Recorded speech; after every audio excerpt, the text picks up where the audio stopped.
welcome back to my YouTube channel again. So guys, in this video we will see how to drag and drop file into and out of VS Code.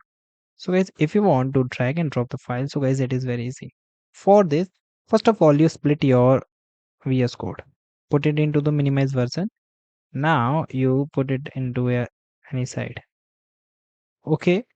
Now here you see that I am in a two windows. Okay, and here you open your file. Now you create the folder where you want to drop your file. Okay, now click this drop down menu. Here you select your file first like this and simply long press the left click and simply drag with the another finger and simply leave it. Now guys, here you see the file is in my system. Now if I want to get this file out from my VS Code, so simply again choose the file and simply drag and paste here. Okay, now it shows replace with the destination.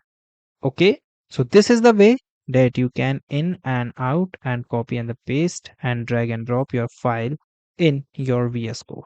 Okay, so guys, thank you and have a nice day, and guys, subscribe our YouTube channel for the further informations. I hope this video is very helpful for you.